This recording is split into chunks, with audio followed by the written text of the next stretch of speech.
Mayonnaise Chef Aïda, la référence. Yaay chef. Mère Vitale, sel te wóor moo ko yor. Avec Yonema, des accessoires haut de gamme pour une maison en ordre. Les poulets fumés Atis à la découverte d'un concentré de saveurs. Live Cuisine, la cuisine autrement. Donnez une nouvelle vie à votre intérieur. Allure Couture s'habille en toute harmonie.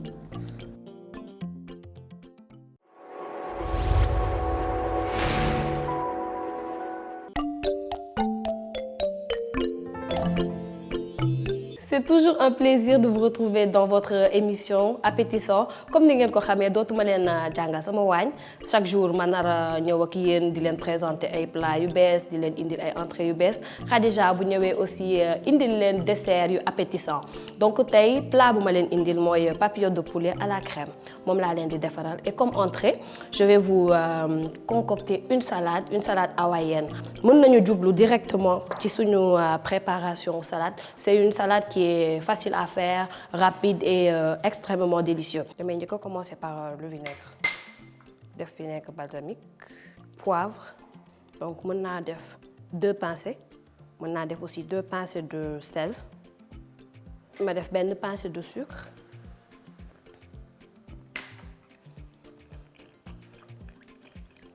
Je remue légèrement avant d'ajouter la mayonnaise Chef Aïda.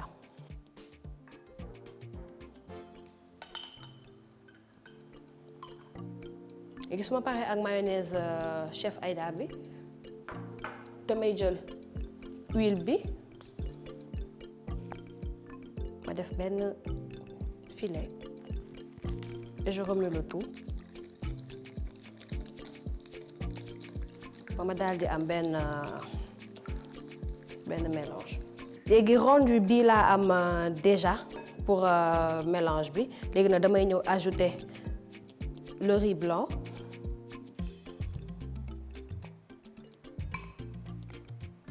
Daal di mélanger le tout ba lépp ba mélange de mayonnaise huile incorporé ci biir riz bi léegi damay def les crevettes pré-cuites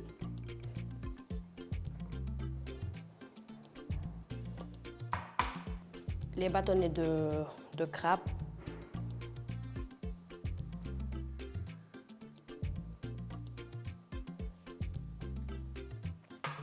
le maïs doux.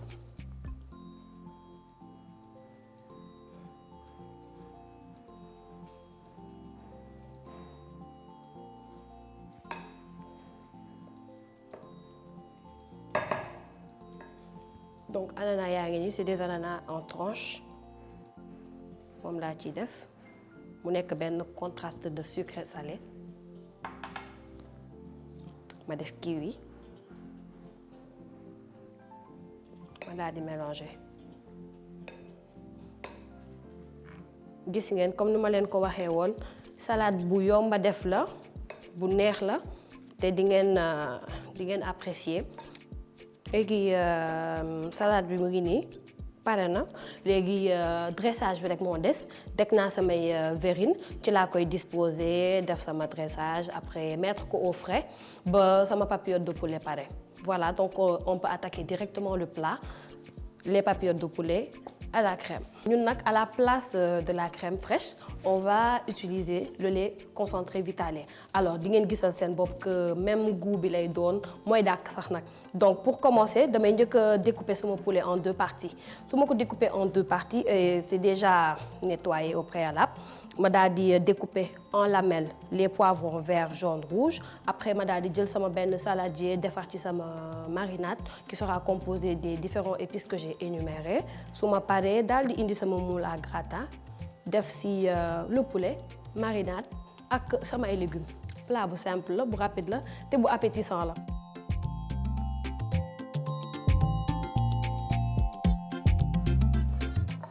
Découper naa poulet bi ba pare léegi damay ñëw attaquer directement les poivrons et les tomates cerises donc poivrons yi dama koy dagg en lamelles.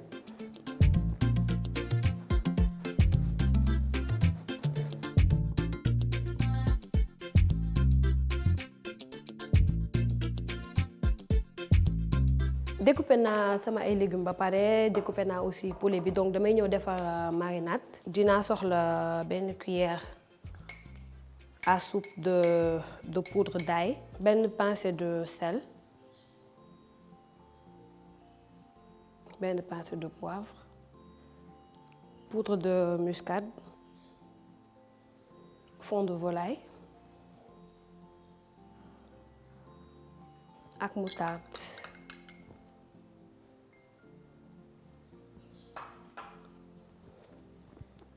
léegi damay mélanger lépp su ma paree daal di ci ajouter huile chef Aïda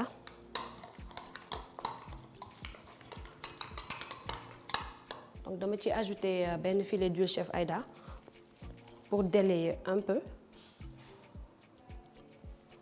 le mélange. Donc mën naa ci ajouter comme que je remplace la crème par le lait concentré Vitalait donc mën naa ko dem jëli.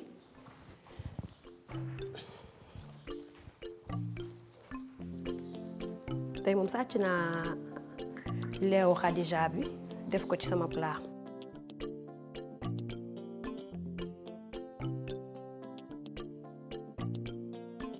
léegi sama marinade pare na damay njëkk a jël une partie de la marinade daal di koy mariner poulet bi.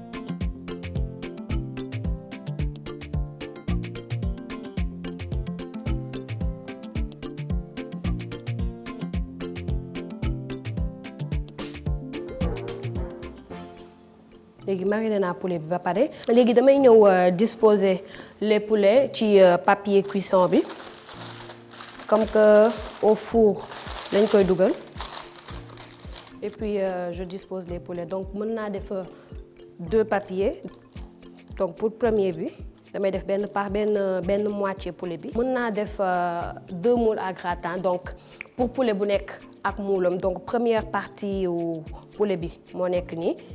mën naa ñëw commencer disposer sama ay légumes poivre vert jaune rouge ak tomate cerise yi.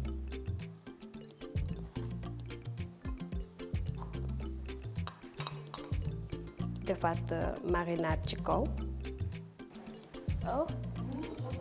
et terminer par le lait.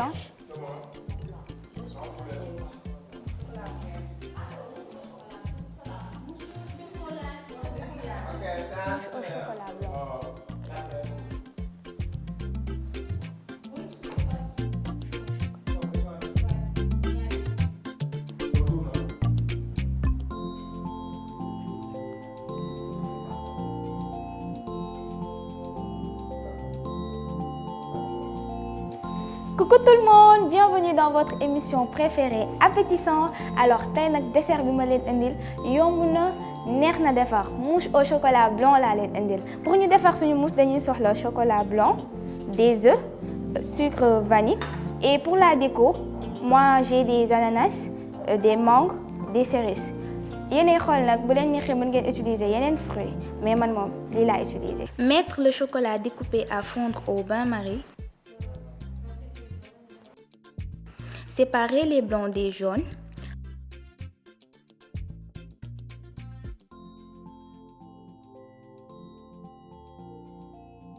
Mettre les blancs au rebord mixeur et les battre en neige.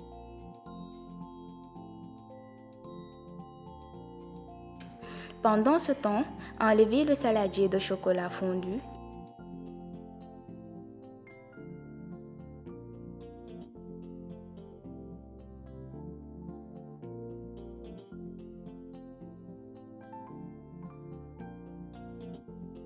Y ajouter une à une les 4 jaunes d'œufs et bien remuer jusqu'à homogénéité. Ajouter une partie de blanc en neige et remuer. Mettre le chocolat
amuñu gan nag Khadija ndax Jaariyatu moom miin na kër gi n'est-ce pas moom yàgg na fee ñëw ñuy def suñuy dessert ak suñu yu baax waaye xam la moom a jaaxal Jaariyatu Khadija daf ma dressé loo beneen assiette de plus te man comprendre ma pourquoi en tout cas dafa mel ni lu rëy la ñuy préparé. am na keneen comme ñu indi de tey de moo coaché gan yi fii la fi ñëwoon ñamal ma si tuuti rek surprise lay doon dama amaat beneen invité surprise la kan boo la leen paree rek mu dugal Ami moom du gan moom man bi nga ma nee Ami voilà sama kër la. voilà fii këram ñëw na ñu defal ko plat bu baax Pare nañ, ñu koy pare nañ ba nga dressé loo moom beneen assiette de plus kii ak j'espère bëri que du solo ma am crise cardiaque rek. waaw baax na man sama xel sax mi ngi commencé ñaaw maa ngi dute kii kan war a doon. man alors tey kër gi bon da ngeen def. yow ay xeex nga bëgg ci plateau pour nu fa demee noonu. moom ki mu indi dafa sedd sax dafa ñëw toogee nii jàpp ñàmburam kii moo ci loo seet. leen rek. yow Ami yaa ngi forcé xanaa gisul ki koy waxal paale wala man kay noppi naa. gis nga kontaan naa nag tey dalal leen sama biir kër Ami moom jëkkoon na fee jaar ñëw na fii ñu def ay togg yu sew sewaan sànq rek mu ngi ma koy fàtte naan ma ana verre nii ndax amaat na Khadija defaloon na la beneen Ndeye Marie c'est un plaisir de te recevoir aussi xam naa ne tey moom maa yaakaaroon sax bu ngeen gisantee da ngeen di defante nii Ndeye man doo ma nuyu sax ki ne. dama am choc daal. dangaa am mer ba merewaale ma man non non. ak ni ma ma leen waxoon ki da nga fi indi vraiment. ak ni ma leen préparé defar leen bernde bu jaar yoon defar leen ay papillotes de poulet à la crème ah boobu ko am comme man Ndeye dafa bëgg ginaar ma defaral ko loolu Ami dafa bëgg ay fruits de mer ma defal ko entrée defaral ko kii salade hawaïenne defal ko ay kii xanaa nag ngeen mun yaa maa ngi may rus reeloo sax te bëgguma ree. ah xanaa ngeen mun maa rus sax kii man ak moom mënuñu jubóo. nga dem rek ma dem. ngeen am fi mayonnaise chef Aïda ngeen war ko ci mën a boole xanaa jàmm kon ñëw na ok jàmm rek ba émission bi. jeex waaw après kenn ku nekk dem sa yoon. waaw. voilà. man xam nga laa njëkk a seetlu Ami dafa changé parce que man bi ma ko fi dalalee woon nii Khadija ñëw indil ma ko di ma ko fi présenté dafa noppi woon sedd di def ay yëf kii nii di sedd waaye man damaa tiit damaa jig di gis benn xale boo xam ne bipolaire na mën na changé kanam mën na man danga maa jaaxal man de musumaa xam ne que yenn visage yi war nga ko mën a refléter mais kooku c'est Amélia tu vois. wala gis nga li ma doon wax xool bi manière ni sa manière ni c'est Amélia nga di kooku c'est Amélia waaye kooku c'est Amélia mais Jaariyatu melu noonu Jaariyatu nga indi woon ci plateau bi tu vois. non Oumy waaw léegi yow loolu naka nga ma koy expliquer naka nga mënee passer ba naka sa personnage et comment est-ce que tu expliques cela ok bon tout d'abord personnage Amélia ak Oumy bokkul. tey jii dama ne man actrice la donc yaakaar naa ni lépp luñ ma laaj rek mën naa kaa joxe. dëgg la c'est vrai qu'au début métti woon na c'était pas facile du tout. mais dañuy dem après ñu commencer. li ma leen waxoon Jaariyatu ak Oumy moom sorante wu ay nitu kersa lañu gis nga tey nañ koy forcer tey nañ ko wax loo par la force xaaral ma ñëw ci Ndeye moom macha allah c'est le coup de cœur de beaucoup de personnes vraiment man c'est à travers Karma laa lay doog a seetaan pour la première fois mais am na ku ma wax ne que joué nga ci lu ñu boole mooy sa première prod en effet. nga ñëwaat après jouer ci Karma ñu ñoo tamit macha allah nga ñuy jox émotion yu ñu bëgg xale bi di def lu ko neex di jouer macha allah voilà ñëw naa fi dalal naa fi sa yaay xas na la fi ba garab. Bon, au début, c'était assez bizarre parce que à part le cinéma, man damay jàng donc da nga daan pare tourner et tout dem école. Les étudiants ne te regardent plus du tout de la même manière quoi. Pour ñoom Ndeye Marie moo ñëw def ci cours alors que Yaxara la da ngay romb coucou on t'aime ndax mën nañ photo c'était assez bizarre mais au fil du temps on essaie de s'adapter. C'est quelque chose qui fait vraiment plaisir ngay romb nit ñi di apprécier sa liggéey et tout ça fait vraiment plaisir quoi. et que yow ban expérience. waa kii moom war na poser question déjà man loolu laa lay di laaj yow man dama la war a poser question parce que ci Karma nga bokk. non tey moom du Khadija bu nekk Karma c'est Khadija d'appétissant. Khadija appétissant. ok. léegi yow ban expérience nga am est-ce que les 4 filles qu'on voit dans les réseaux Snap Instagram est-ce que loolu moo am dëggantaan ci est-ce que noonu ngeen mel amitié boobu est-ce que mooy continuer. Bah bien sûr parce que li tax ñu mën a jouer loolu ba ngeen gis complicité c'est parce que hors caméra loolu la ñuy dund en fait. ñoom dañu ñëw ñun 3 yëpp fii lañ xamante sur Karma. kenn xamantewul woon avant mais gars yi les filles sont très gentilles ñëw ouvertes ku ñëw am yéene pour que projet bi dem de l'avant loolu moo gën a tax complicité bi ñëw parce que dañu amoon yéene pour Karma quoi. Voilà c'était beaucoup plus ça. loolu moo tax et ça fait vraiment plaisir ñu gis ngeen complicité bi. Voilà parce que niñ mel ci télé bi ñu ko raw nañ seen jeu ça se sent. tu sens que voilà ñii nii am na lenn lu leen di lié lu fort da ngay sentir day mel ni lii dëggantaan la. doo mën a différencier day voilà ñii dañu boole 4 filles yu war a jouer benn rôle. wala dañu boole après ay xarit yoo xam ne ñoom ñaar ñoo doon ànd ñoom ñeent chaque jour ñu war a jouer benn rôle et ça vraiment man maa ngi koy naw naa leen ci loolu daal macha allah. yàlla gën a jëm kanam. léegi nag xam nga lu ma bëggoon a xam. seen déjà Ami yow on t'a donné un rôle très complexe et je dirais même un peu difficile à incarner. Est-ce que ça a été difficile pour le faire? Parce que tey Ndeye Marie moom dafa ñàkk kilifa moom man moom damay seetaan Ndeye Marie dama koy mere Ndeye Marie dafa dëgër bopp bu mu bàyyee examen bi ñëw moom man damaa mer. loolu moo nga ma ko ci mere carrément. Ami tamit am na yenn yu mu doon def maire bi ak madd bi boobu suul avec le bruit là donc yenn joué yu doy waar yu neex vraiment. Donc ma bëggoon xam tey jii naka comment est-ce que vous êtes arrivé à le réaliser ci ñoo xamante ne ni tey mën nañ ne que ni ñu ngi doog a door ci milieu cinéma. tey jii ay xale macha allah porté yoo xamante ne nii amaana am na ñu leen jiitu ñoo xam ne tey bu ñu leen ko joxoon peut-être duñu nekk à la hauteur. Comment est-ce que vous pouvez m'expliquer cela? Man déjà bi ñu may proposé rôle Ndeye Marie. Je me suis dit que c'est un rôle intéressant. Bon dama ko gisee woon ci sama bopp mais plus ñuy tourner plus nga dompter personnage bi. Plus tu te rends compte que Ndeye Marie c'est beaucoup plus profond. Ndeye Marie c'est un personnage boo xam ne dafa laaj émotion yu bari. Waaw Ndeye Marie dina jooy dina mer dina ruube sax des fois mais bon te dafa topp xelam ak xolam. loolu moo tax xëy na moo ko yóbboo lii nii yëpp ak ñàkk déglu yaayam. waaw loolu daal laa gis ci personnage yu Ndeye Marie moo ko yóbbee Ndeye Marie tam am na karma mi ngi nii ñàkk na magique. papa mere na ko yaayam examen ba. examen bi daf ma métti. gis nga ma teg lépp ci suuf. Tu as retrouvé tes amis? maa ngi nii. yow ba pare toog ci digg table bi. non da ngay raté examen. non mais lay ñaawal. voilà quoi. Bon. Rôle Ami moom metti woon na trop sax mais il y a l'âge mu nekk ci ginnaaw di les filles aussi. Ami la yaay yi muy def yëpp moom jaariyatu sañu. xam naa ne jaariyatu sañu def loolu. waaw voilà jaariyatu sañu loolu. presque tout le monde ñëpp a jàpp ci rôle bi tu vois. Donc voilà. Macha allah donc voilà yàlla jëm kanam rek loolu la ñuy ñaan man na xam ne laa bëggoon xam Ndeye est-ce que man de dégg naa ne man li ngay jàng c'est carrément opposé ak cinéma.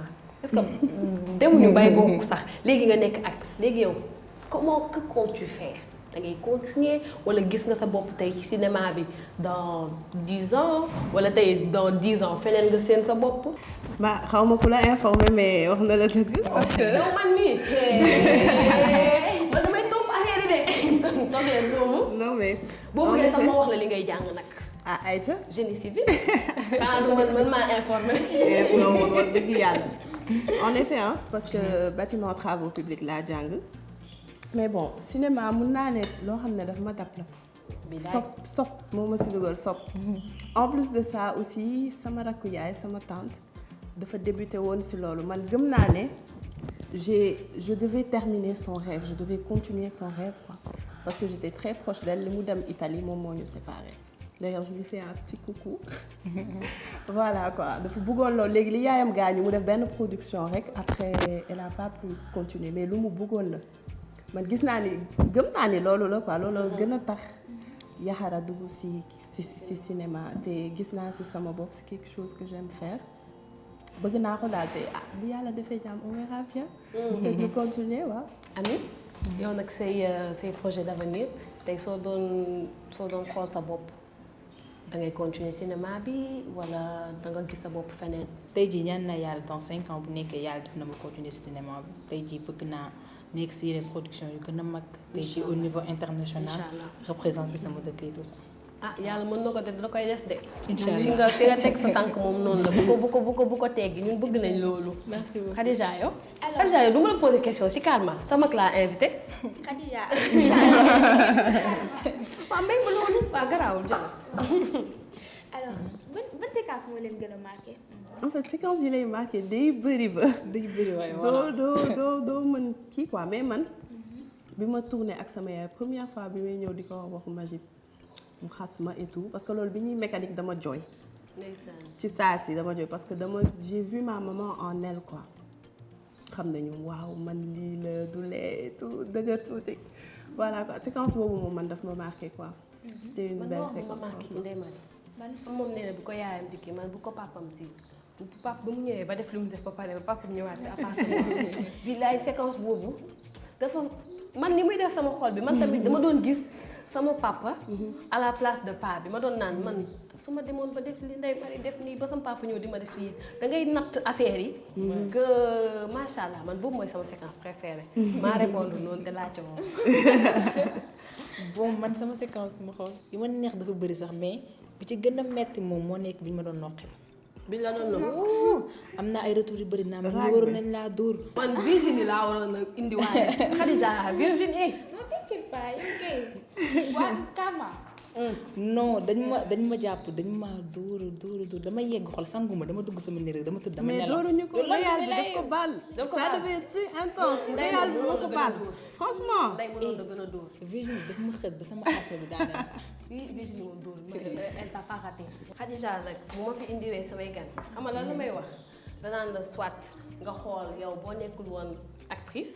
wala su ngeen nekkul woon actrice ban talent beneen boo xam ne nii xaw na drôle ngeen xam ne mu ngi nelaw si yéen ngeen war a. moo wax sama. c'est quoi. am na bàyyi suturaal waxal basal.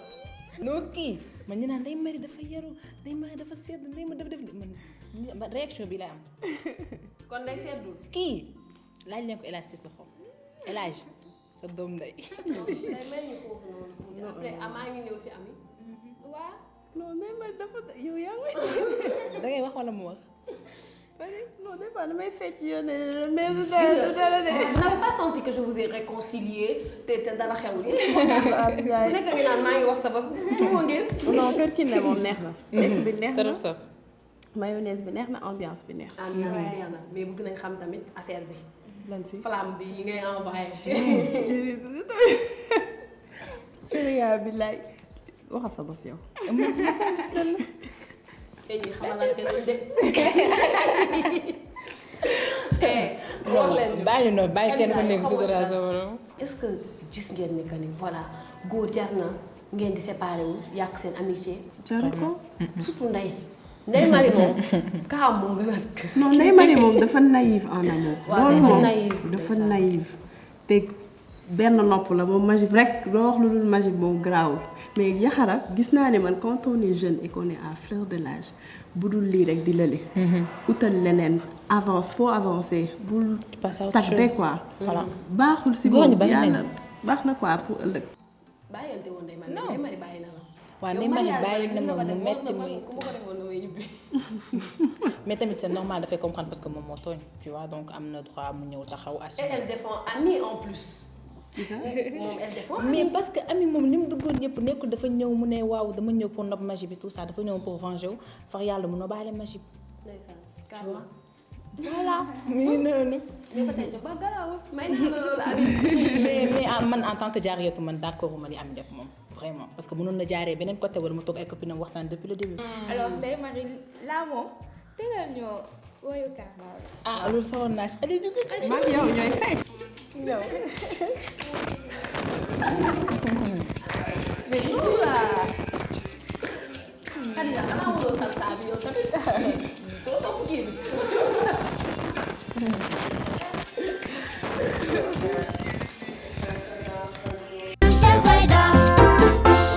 Mayonnaise Chef Aïda, la référence. Yaay chef. Mère Vitale, c'est le théour, mon coeur.